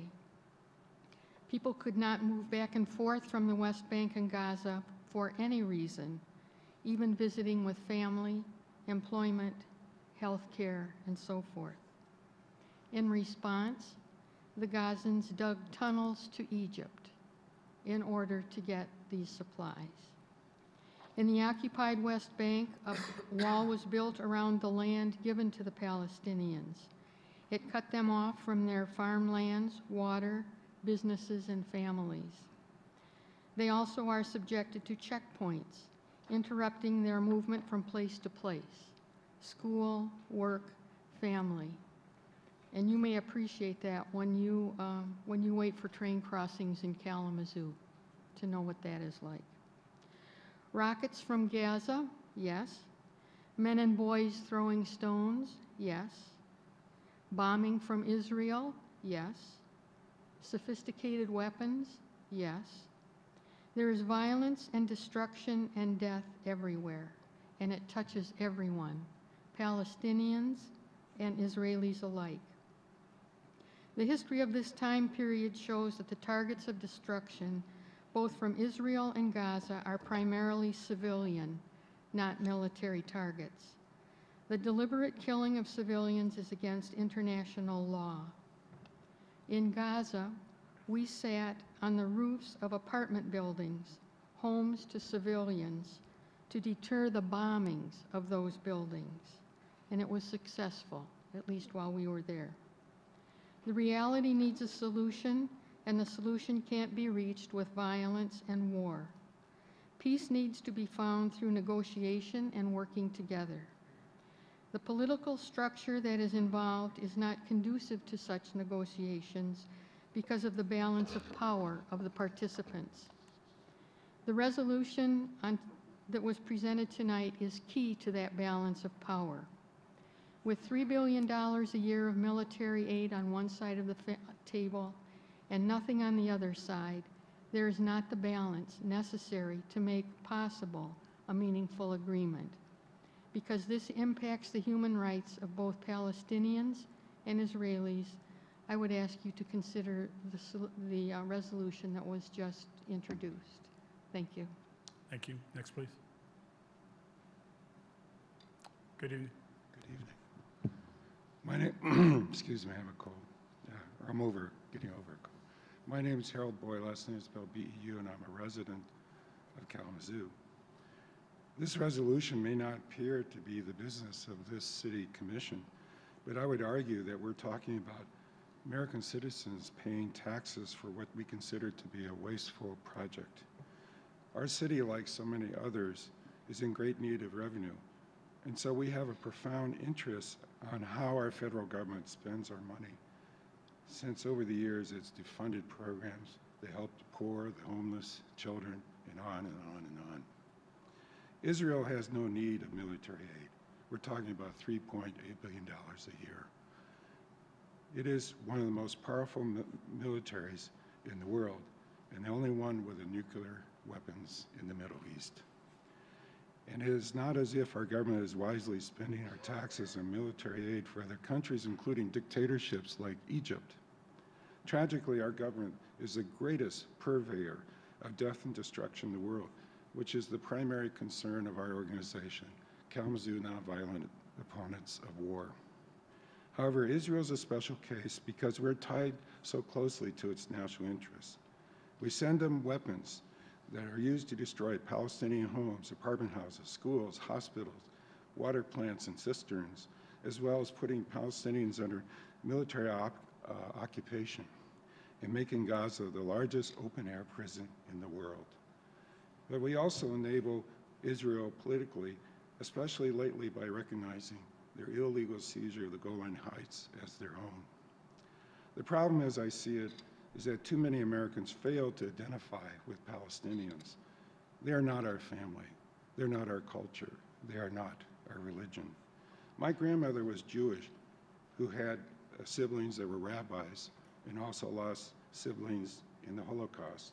And thus I sympathize with the tragic history of the Jews and how they never seemed to be able to be free from the scourge of anti-Semitism. Jews, more than most people, share a commonality with the Palestinians. Of course, Palestinians are not suffering like Jews during the Holocaust, but still, they suffer. Indeed, Judaism is a faith that calls forth to us to helping the stranger, the importance of family and scholarship, of humanism, the rule of law, the Lamed Vav, the 36 people of Jewish tradition whose sole task it is, in every generation, unknown to themselves or others, to do good for their fellow human beings. Because her father was the sole Jewish survivor in a Polish town who was saved by a baker, Eva Fogelman wondered why that baker would do such a thing and putting his life at risk to protect her father. She thus made a study of such rescuers in her book, Conscience and Courage, Rescuers of Jews During the Holocaust. This is what she found. These men, women, and children who risked their lives to save others were flesh and blood human beings with strengths and faults. And yet these rescuers saw people who were different from them and responded not to those differences, but to their similarities. While most people saw Jews as pariahs, rescuers saw them as human beings. This humanitarian response sprang from the core of firmly held values. These values, which included an acceptance of people who were different and unwavering and immutable. And central to these beliefs was the conviction that what an individual did or failed to do mattered. They recognized that for many Jews, the choice made by a bystander could mean life or death. And I suggest to you that Palestinians are human beings and that in the present moment, as a people, they critically need our help. We are funding their oppression in America. It seems to be turning a blind eye to their suffering. Sir, your time has expired. Thank you. Next, please. Good evening. Good evening. I'm Laura Ford, and I'm here to discuss in support the resolution in front of you. I am not a resident of the city, but I do attend the church right next door. And in January of this year, I went with my fellow church members, and a total of 50 of us went to the Holy Land to experience what Israel, Palestine has to offer, and to understand the oppression that's happening there. We visited the usual and the unusual holy sites. We went to the Dead Sea, the Jordan River, the Sea of Galilee, Bethlehem, Nazareth, Jerusalem, the Garden of Gethsemane, the Mount of Olives, the West Bank, the Golan Heights, Hebron, and we visited Banksy's museum and looked at his graffiti. We also came to realize the political and ethnic apartheid that is experienced in the Holy Land. Palestinians are denied access to their land. Jewish settlements encroach upon their farms, upon their cities, and upon their marketplaces. Palestinians repeatedly said that this was not anti-Semitism, their desire for freedom from this. They desire a just Israel, not just an Israel. Zionist view is that Jews only should live between the Mediterranean Sea and the Jordan River. The U.S. aid is funding Zionist oppression of the Palestinian people. Really struck home for me when I was sitting in an outdoor worship and they passed around a missile casing that clearly said that it was made in the United States and it had been used against the Palestinian camps. It's difficult to have a creative and peaceful resistance to this. Most individuals spoke to us about their desire to turn the garbage of hate into a garden of compassion. What's necessary is inclusion, reciprocity, diversity and unity, and equal citizenship, no matter if there is one nation there or two nations. Palestinians have been forced into exile in their own land. The limitations to electricity, to water, to education, employment, healthcare, and social services was staggering. To stand on a rooftop in Hebron and see the disparity between a neighborhood that was Palestinian versus a neighborhood that was Jewish in the amount of light that's available, the water that's available, having Palestinian homes have cisterns on their rooftops to hold water because they are so severely limited on the amount of water available to them. In the Hebron marketplace, to realize that the ground floor was having to be cordoned off from the second and third floors in the marketplace because the Jewish settlement was above them and they had to avoid the garbage that was thrown down on top of them. I'm strongly encouraging you to sign the resolution that we have placed in front of you. Thanks for your time this evening. Thank you. Next, please. Good evening. Good evening. My name is Amy Damashek. I'm a resident of Kalamazoo. I'm also an active member of the local Jewish community, and I can't claim to speak for anyone other than myself, but I want to speak in support of this resolution. I grew up with a strong Jewish education and a Zionist education as well, but as I've gotten older, I've rounded out my education on the topic and have come to understand the Palestinian narrative. And now I have a much more complete understanding of the Israeli-Palestinian conflict. Oftentimes, in the course of discussions about Israel and Palestine, people may equate criticism of Israeli policies with anti-Semitism. However, it's critical to draw a clear distinction between Jews and Judaism and the policies of the Israeli government. Anti-Semitism is a serious problem that needs to be confronted. In fact, sadly, anti-Semitism was the driving force behind the creation of the State of Israel. And I'm sure it's true that some critics of Israel may be anti-Semitic. However, I believe that the vast majority of critics are simply concerned about creating a just peace for both Israelis and Palestinians alike. I know that is true of the group who is presenting this resolution tonight, of which I am a part. Criticism of the Israeli government's policies do not equal anti-Semitism any more than criticizing the policies of the US government equal anti-American sentiment. In fact, many Jews and a large portion of the Israeli population see the policies of the Israeli government as increasingly problematic and brutal. The policies of the Israeli government are not a result of religious conflict.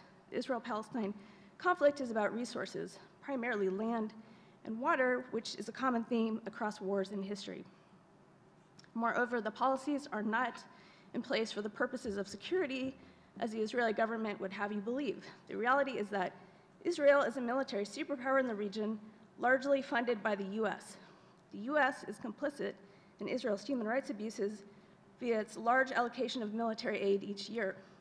Our tax dollars are funding the human rights abuses that you've been hearing about this evening. Well-meaning US Jews are educating their children that they have a home in Israel while remaining blind to the abuse being committed against Palestinians. Or they're being misled to believe that these abuses are somehow necessary to maintain Israel's security.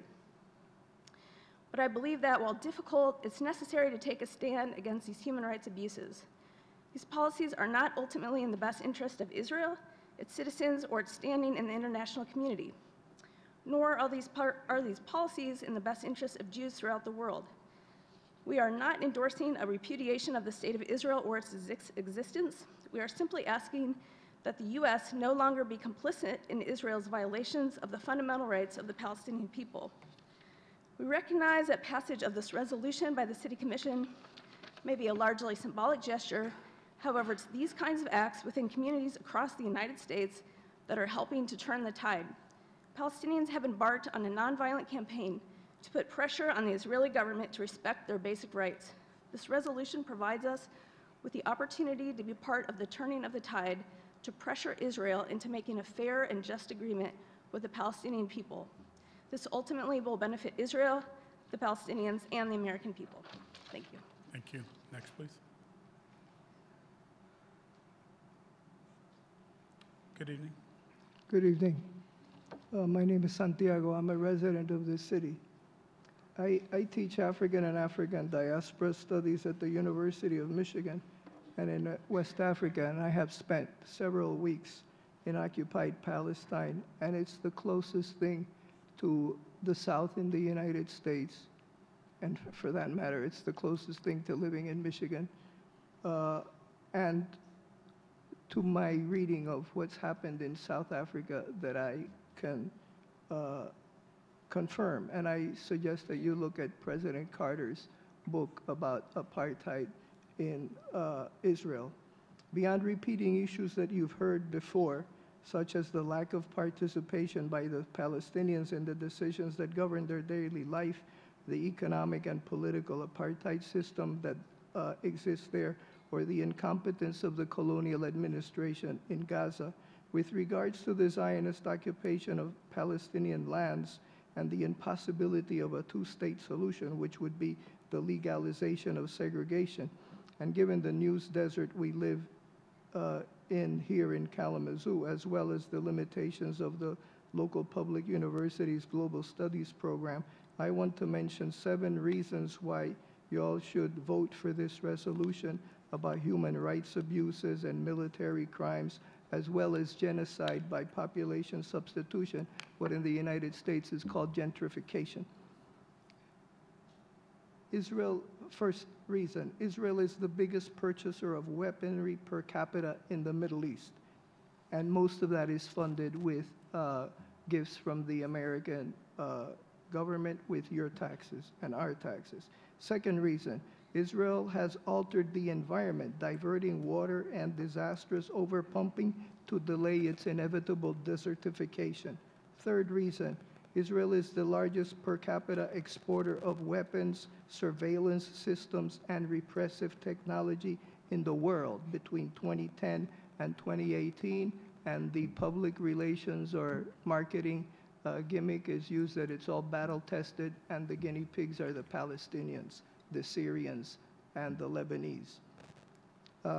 And I'll be more specific. 60% of the drones that are exported worldwide are manufactured in that military enterprise.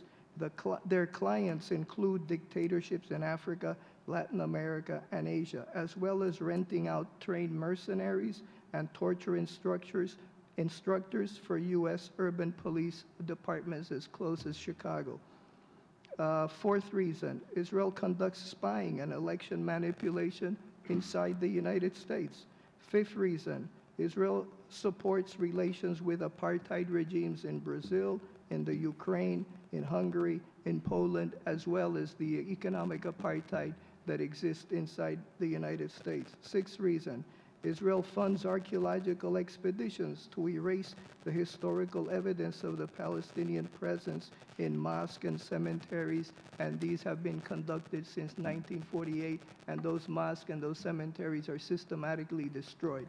Seventh reason, Israel imposes labor conditions based on wage theft, white supremacy, curiously enough, like the Irish and the Italians, the Jews in the United States, were made honorary whites at the end of the 19th century, and now they're practicing the logic of white supremacy across the region, as well as land dispossession and assassinations. These same 7 reasons mirror some of what occurs in this country, and I think it's an... Thank you, sir. Your time has expired. Next, please. Good evening.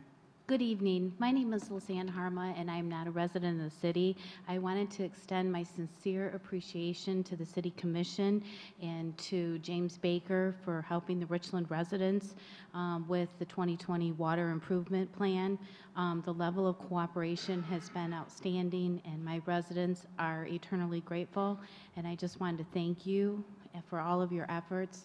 And I just wanted you to know what a great job the city and James Baker's staff has done. Thank you. Thank you.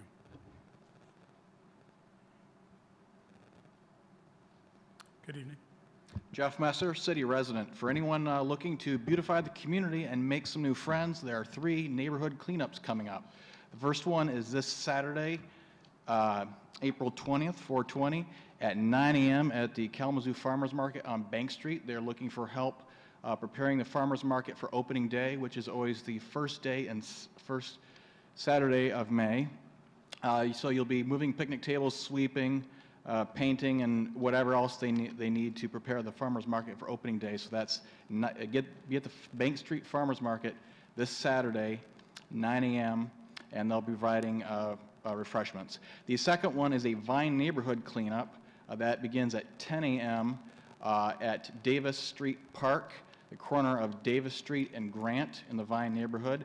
That one's being organized by a citizen, so they don't have the supplies. So if you want to help clean up the Vine neighborhood, bring your own work gloves, trash bags, rakes, whatever else you think you need. You can find that one on Facebook. Go to the Vine Neighborhood Association Facebook profile, and it's on there somewhere, I don't know, under our events. If you can't make either of the ones this weekend, there is a downtown spring spruce up that is planned for May 23rd. That is the Thursday before going into Memorial Day weekend. You would meet at the Kalamazoo Downtown Partnership Office on East Michigan Avenue at Portage Street in their boardroom. They've got 2 shifts, 8:30 a.m. and 11:30 a.m., and a second shift, 12:30 p.m. to 4:30 p.m. And it's going to be a lot more than just picking up trash. They're trying to get a lot of participation in that one. In particular, they are asking us, anyone in the community, if you think that there is something downtown that needs attention, I don't know, a bench screwed in, a leaky water pipe, whatever, they are asking for you to tell them now what projects you think need to be worked on. So if you want to volunteer for that, they're asking you to sign up now. You can go to the Kalamazoo Downtown Partnership homepage, downtownkalamazoo.org. It's right there, like the second, there's a scroll gallery, like the second one. You can click on that to sign up, get more information, or just to tell them what projects you think need to be worked on. Thank you. Thank you. Anyone else wanting to address the commission this evening? Seeing no one, we're now. I'll make mine Ma'am? quick. My name is Patricia Player. I live on the north side, and I applaud what you're going to be doing about this X train. We deal with this every Saturday and every Friday night. The noise, cars racing up and down the street, and it's not teenagers. These cars are very, very, very nice cars. So they're not old cars, they're new cars. But they're racing up and down the street at 100 miles an hour together. So I appreciate what you're doing. I'm here to speak for myself and also for my neighborhood too. Thank you. Thank you. Next, please. Hello, I'm Jody Dozman. I live in the city of Kalamazoo, and I'm still addressing a past experience at Stadium Drive Apartments. Now, I'm wondering how those cameras and so many people can say their house has been invaded, their medicine missing, knocked down, cats missing. I have professionals who witnessed a couple of elderly ladies say that their cat had disappeared and came back traumatized a week later. Now, how can all this information be not seen on camera? And every time you ask Judy, she doesn't come up with any response to it. But yet stuff is missing. I had fecal matter in my toilet one time, piled in there. Ross and Heather were up in my hallway. And I went downstairs, 5 minutes later, I come back up, and I'm missing a 6-pack of roll of toilet paper. How is that not shown on camera, somebody going in? Now, either Heather left the door unlocked, or gave the key to the man. And I'm wondering, he has a daughter. And over Christmas time, I had cleaned thoroughly and went to my mother's for 2 weeks, found spot on my toilet. And I cleaned it deliberately to know that when I came back to check it. I'm looking at PNC Bank across the street. My lights were on for 2 weeks, 24/7. And I'm thinking, is there any way any cameras would show into that apartment? So missing a notary that they had told me was not in the books when I remember putting 2 in. They told me there was 1. I'm wondering, you know, like the cameras. The cameras are definitely covering up something, because how would Judy and Heather have so many experiences, not give any information back, and not have anything on camera? I had a sock in the laundry one time, and Judy never gave me a response to who was in there and put that sock in there. I'm very meticulous sometimes, and I know well what I do if I only do 2 sets of clothing. I'd only have 2 sets of socks, not 1 single sock. And there's just Fred Upton's office. I've called Nevia, and stuff happening, witness tampering issues. Now, how come something wasn't shown on the camera then, and why doesn't Judy respond every time you ask? Those cameras work, because I've seen it before when I had someone babysit my cat when I came down here. And all that with Heather. And I'm thinking, so you got down here at Bronson Hospital where all that machinery is, they sit there, what street is that? And they say that it's hazardous waste, but I see no hazardous waste signs. You go out to KVCC, what are them, both east side something, or is that and there's the same machinery way to the back at KVCC. To me, I've had childhood memories come back that I find rather suspicious, where I used to laugh it off thinking, oh my goodness, now I'm rather interested to the truth. And I'm just kind of wondering the issues there, how Russ can have his daughter in the apartment or in the hallway.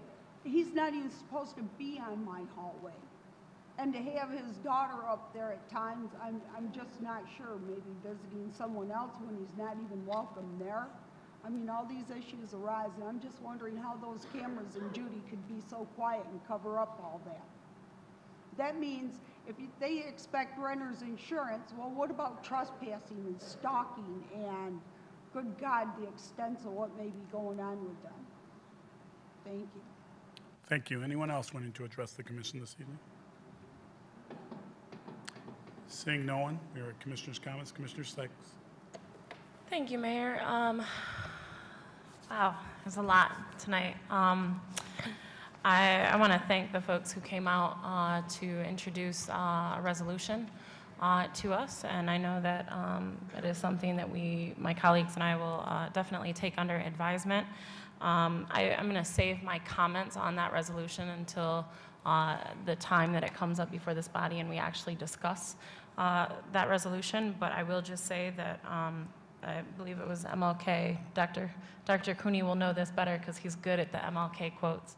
But injustice anywhere is a threat to justice anywhere or everywhere, and I believe that wholeheartedly. And so I say that to say that the struggle happening in Palestine right now is, in my belief, directly connected to the rest of us. However, that is not what I'm going to spend the bulk of my time talking about tonight. I have a bit of an announcement for my colleagues and for the community.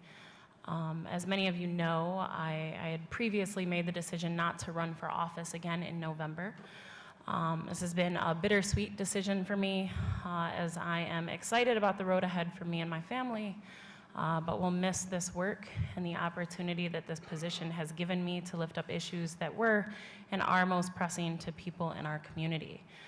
Now that was supposed to happen in November, but my husband and I, my family, we are closing on a house this week, and so it looks as if I will be taken off a little bit sooner than I had originally planned. Looking at my last meeting will likely be the second City Commission meeting in May. I think the date on that is May 20th. That will likely be my last night up here on the commission. I want to share some thoughts with folks tonight on this decision and just ask for your patience. I have a lot that I want to say. You know, serving this community has been really special to me. The good news is that these long rants that I go on will soon be coming to an end. I will no longer be keeping people here for longer than they would like. But there's some things that I feel like I need to say. For those of you who know me well also, I rarely write down all my comments, and I did it this time, so forgive me for reading. For those of you who know me well, you know I'm an activist. I've always been an activist, not a politician. And so when a group of us activists dreamed up the possibility that I might run for office and have the honor to sit up here on this dais, it would be so that we, activists fighting for social justice, people fighting to survive in an unjust system, had a presence up here rather than just at the podium. It was clear at the time that this was the best move for me to make change in our community. And so we, me and the rest of our activist community, began this crazy adventure that put me up here in this seat. And in 4 years, we've accomplished much more than I ever thought possible. Early on, I was able to convene necessary conversations regarding gentrification and what strategies we could use as a city to overcome this trend. Many of the activists in this community joined us for those conversations, and while in the beginning many of my colleagues did not believe that gentrification was or could end up being an issue for us here in Kalamazoo, we are now exploring the very strategies that our activist family has been lifting up for years. Things like community benefits agreements and additional new affordable housing strategies. We've pushed for new ways of doing community engagement, ways that ensured everyone had a voice in our decisions and that we weren't simply expecting people to come to us, but that we were going to the people, and that every contact we had with community members was rooted in respect and dignity. With your help, I was able to push us on the conversation around climate change, acknowledging that we will need to take much more radical action steps to do our part in preserving the planet. We let the state know where we stand in this community on the Line 5 oil pipeline, and we continue to move towards the passage of our climate change action plan. I had the pleasure of building the All Things Possible framework with numerous community members, some of whom I have the pleasure to continue building with today, to fold in cultural competency and invite our young people to talk about race and what it means in their everyday lives as they strive for success. And while subsequent years of that program may not look like they did that first year, many of us learned so much about how to move our young people forward and continue to do this work outside of FFE funding. Back when it was hugely unpopular to do so, my former colleague, Commissioner Matt Milzarek, and I rung the alarm on the proposed Foundation for Excellence model, bringing needed scrutiny and transparency to this new form of governance. And now, while conservatives with the Mackinac Center for Public Policy discuss our model as a cool new way to do government, preserving their stranglehold on state politics, we here in Kalamazoo have risen to the challenge to ensure that the people who should be represented on the FFE board are, and that the needs of our people will always come before the desires of billionaires. When the 2016 elections broke many of our hearts, we came together and made sure that at least in Kalamazoo, all of our community members would be safe from ICE, that our local police forces would not be helping ICE to destroy families, and up here on this dais, we even put our money where our mouth was, refusing funds that would require us to cooperate with the dehumanizing abuse that immigrant communities are facing all over this country. We've continued to have necessary conversations regarding white supremacy, white privilege, and race. I myself have continued to lift these conversations up from here on the dais, insisting that we cannot overlook the power structure of racism and white supremacy and actually get to true equity. I've done this repeatedly, angering many folks in the process, especially when we finally got to say goodbye to our own relic of white supremacist celebration, the Fountain of the Pioneers. Early on, I worked closely with Chief Hadley on improving the way that we see and do police work in our community. We've come a long way and have much further to go. I'm excited to support my colleague, Commissioner Cunningham, in continuing to move that work forward. Maybe the most impactful experience for me was my time living with and learning from our homeless community. It was hard work and required us to force some folks to join in the conversation, but the impact on my life and on this community cannot be overstated. The Bronson Park Freedom Encampment exposed holes and gaps that were not being addressed, funds that were not being used for their intended purpose, and they brought in hundreds of thousands of new funding to address homelessness in our area. That work continues to benefit our community, inspiring an even stronger effort to bring in more affordable housing and inspiring healing for communities of people who have gone ignored or worse, dehumanized for too long. The Bronson Park Freedom Encampment taught us what we could accomplish together and is ultimately the reason our activist community, with the support of the City of Kalamazoo and other municipalities and foundations, were able to run a successful warming shelter apparatus during this past winter's polar vortex. Warming shelters largely run by members of the Bronson Park Freedom Encampment to keep their fellow community members safe and well cared for. We've done all of this as a community and so much more. And through all the ins and the outs, you, the members of our community, have changed me in ways that will shape me for decades to come, and I will be eternally grateful. Now it's time for me to move on. To be clear, I will continue to be a presence in this community and in the state. We live in interesting times, and the decisions we make in these years will have a huge impact on the future direction of our country and on communities around the world. I've realized that I must be much more intentional about each and every decision I make, every way in which I interact in the world. I need to be sure that every action I take and every word that comes out of my mouth is focused on reshaping our future. We have a lot of struggles ahead. Climate change and issues with clean water and clean air, ongoing white supremacist violence and impending fascism, system failures and system overhaul. And we live in a time during which we must envision the world as it could be, a world that honors the humanity of every individual, as well as the sacredness of the earth and everything here on it. We must hold that vision and then dedicate our lives every day to holding and ushering in that vision. The time is now, and we are up for the challenge. However, my role on this commission is not the best way for me to do that. Instead, I'll be diving deeper into the healing work that I believe is most needed in these times, and of course, continue to rabble-rouse and make people uncomfortable in all the best of ways. Just to curb any rumors before they take off, I am not running for higher office. But I am so excited to see so many new folks getting involved in local politics, people who've already been newly elected and people getting ready to run for the first time. Please know that I will always work to make myself available to folks with questions or who just might need moral support. This work can be toxic at times.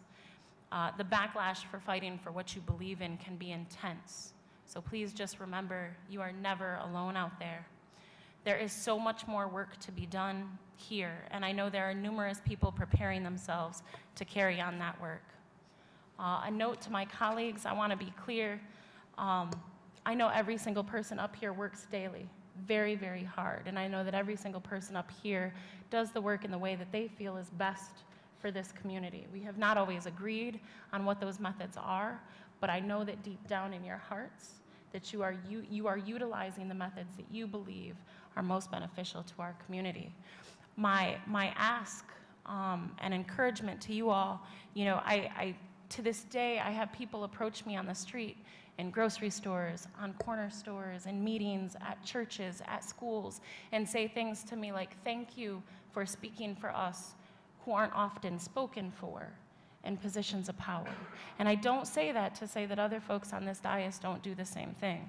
I say that to say, I ask that we all continue to ask ourselves every chance we get, whose voices are not in the room, whose voices we are not lifting up, and what folks we still need to check in with to get input from before we make our best decisions.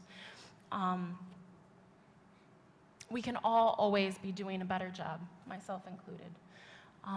To everyone who supported me, those who helped get me elected, those who believed in me, voted for me, those who stood by me over the years, who helped guide me and inform my decisions, those who held and who continue to hold the ground on which my foundation is built, I will be forever grateful. It's been a wild ride. I do invite folks to stay tuned as the work that I do continues with We the People Michigan, Liberation Within Healing work, and perhaps the most exciting, soon to come, Sykes Nearing Family Homestead, complete with goats, chickens, ducks, etc., etc., etc. Thank you for listening to me, and thank you so much for allowing me to serve this community. You all are really amazing, and I'm gonna miss it up here. Thank you. Thank you, Commissioner. Commissioner Anderson. Thank you, Commissioner Sykes. First thing I do want to recognize here is an individual who works for us who I think has really raised the profile of our Public Works Department. That's our Director Baker. I had the privilege of being the representative of this commission at I guess a hearing, a description of what's going on with this water extension that was on the 9th. It was a requirement that there be an elected official from Kalamazoo there at that meeting. I know that Commissioner Urban, I believe, went to another meeting that required representation. And it was not an easy issue. I can tell you there was not consensus from folks who showed up about the extension of the water line.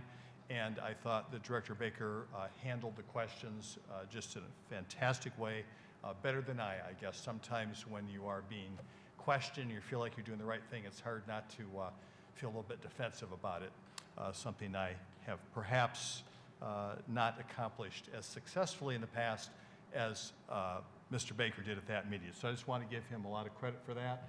And also, I do think it's a new day. It was nice to have Supervisor Sorensen here from Cooper Township, recognizing the fact that I think there is a sense of the fact that we are in it together, and maybe it is things like unfortunate circumstances like PFAS being found in the water that drives us to that. But the success that we have had in maintaining a water system that provides decent, safe, quality water to folks, and the fact that we can extend that, very, very important thing for our neighbors outside of Kalamazoo. So thank you to city staff, thank you to Director Baker for that. And then we have coming up on us here, just in a few days, a couple very, very important international religious celebrations, and sort of touched around the edge of that, I think, in some of our discussion tonight. And I'm just hoping that relative to those events that are coming forward, that no matter what particular political persuasion or sort of approach that you may have to justice in the world, that we focus in times like this to fighting injustice no matter where it occurs. I know we talked about one area of the world today, but there is no lack of that kind of activity that occurs, very unfortunately, from one end of our planet to the other.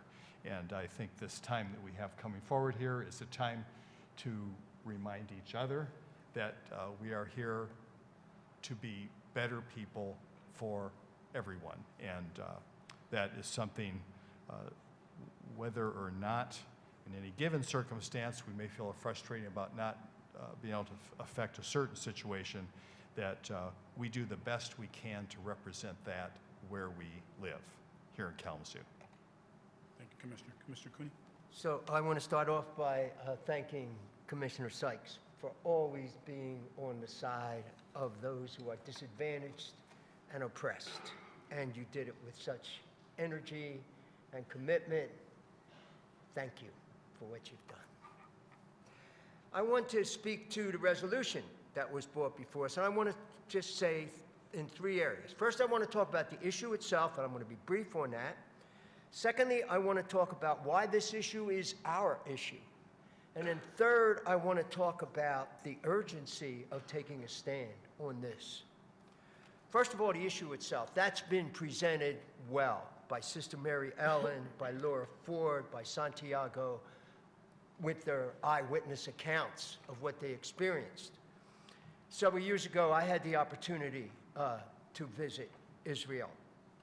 And I witnessed the oppression, the daily violations, the dehumanization that the Palestinians experience every single day of their lives. And I believe that it is one of the great moral issues of our time. The challenge, are we going to let that happen, or are we going to take a stand against that? So that's the first thing. The issue is incredibly important. Second, this is our issue, because we're not just on the sidelines, we're collaborators. It is our tax dollars which are enabling this to happen. I looked today at the websites of two Jewish organizations, one in the United States and one in Israel, Jewish Voices for Peace and B'Tselem. And they were both very clear that it is the United States dollars that make possible the occupation and the daily discrimination and oppression of the Palestinian people, and that we have a responsibility to make that stop. And then thirdly, I want to talk about the whole issue of the urgency of this. And while we were in Israel, I went there with a group of activists who were observing what was going on there. And we were there for about a week, and we made a list of human rights violations that we observed. And at the end of the week, we were lucky enough to get a meeting with the United States consul to East Jerusalem. His name was Wilcox. So we came in with our list, and we were ready for Mr. Wilcox to say to us, oh, well, you don't understand. Instead, he said, everything we said, before I got done the first page, he was saying, yeah. And then finally I said, whoa, if all these things are true, why are we giving $5 billion a year to Israel to let this continue? He said, because there is no constituency in the United States that's trying to stop it. And that's the urgency of the situation. We need to be that constituency. Commissioner Sykes mentioned about Martin Luther King saying injustice anywhere is a violation of justice everywhere. And the way that came up was because in the last year of his life, in 1967 actually, Dr. King was deep into fighting on the civil rights movement and fighting for the poor people's movement. But since years before, he felt a responsibility to take a stand against the war in Vietnam. And his advisors told him not to do that. You can't do that. That's not our issue. But he said, injustice anywhere is a violation of justice everywhere, and we have to take a stand. So I believe that this is true of this issue. We have responsibilities for this city. We have responsibility to the people in this city that are hurting. But their hurting is in line with the Palestinian people, and the people all over the world are hurting. And we must take a stand on all those issues. So I want to respond to what my friends have brought here tonight. And I know we don't vote on issues on the same night. But I'm asking that this could be on the agenda for the next regular city commission meeting so that we could give a response to our people to take a stand on this issue. Thank you, Commissioner. Commissioner Urban. Thank you, Mayor Hopewell. I support Commissioner Cooney's request that we bring this up and vote on it at our next City Commission meeting. Just in following along with what you were just talking about, that kind of keeps some continuity going here, though I have other topics to discuss. I learned from what was presented tonight and from my own meeting that I'm convinced that Israel does oppress people living in its occupied territories, and I believe that the U.S. is complicit in that.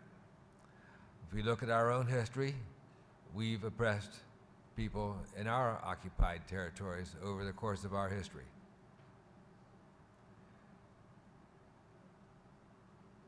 Many have come to regret that, and I'm asking, what have we learned since then? Saying that, oh, well, we've done it, so that makes it okay. I think that we need to show that we've learned from our history and seen the foolishness of taking advantage of our power, because sooner or later there's a reckoning that we're all sorry for. So when this resolution comes forward, as it stands now, I'm inclined to vote for it. I just can't bring myself to walk away from this issue, even though it seems far away. We're all connected. Our history needs to inform us, and I'm saying, have we learned anything? So I'll stop with that. Commissioner Sykes, I want to just let you know that I've learned from you. You've broadened my understanding. You've exasperated me at times, but later on, when I thought more about it, I realized that I've learned from you. So you and others who are actively advocates are making the diversity of our community real. And I really believe that in diversity is strength. Even as a chemical engineer, when I worked at Upjohn, any idea that I had by myself was sure to be improved on if I discussed it with others and got the input of others. It was something that I learned there, and it made me perform better, made everything at where I worked just go better. Plus, I made lots of new relationships, and some were very deep, and I learned from them, people I disagreed with then. So this is a continuing of that in a non-technical area now, which is a lot harder than a technical area, believe me. So anyway, thank you. Finally, I think I'd like to talk about one other thing. About the rezoning of the property on Drake Road. That's a tough one. I think the City Commission made a formally correct decision. I think that what went on in the course of that discussion, though, was helpful. I think the representatives from Traystar learned something. I think everybody in this room, learned a little bit more. And I think the original question that the first two speakers raised is, what will we be doing different in Kalamazoo on account of that? And what can we be sure we continue to do on account of that? One is to be sure that the ordinance that we have in our city is enforced. And if there's complaints about that property and how anybody's treated in that property, I sure hope the city will do right in getting to the bottom of it and fixing it. So, thank you all. Oh, one other thing. I just have to admit that I discriminated against Chick-fil-A myself for its inability or unwillingness to even spell its name correctly. Commissioner Cunningham.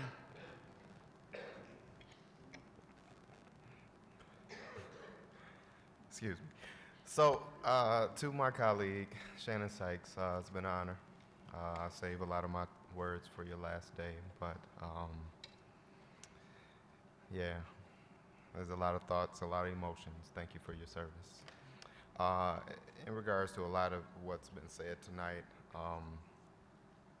I think the reoccurring theme is there's been a lot of terror done in God's name.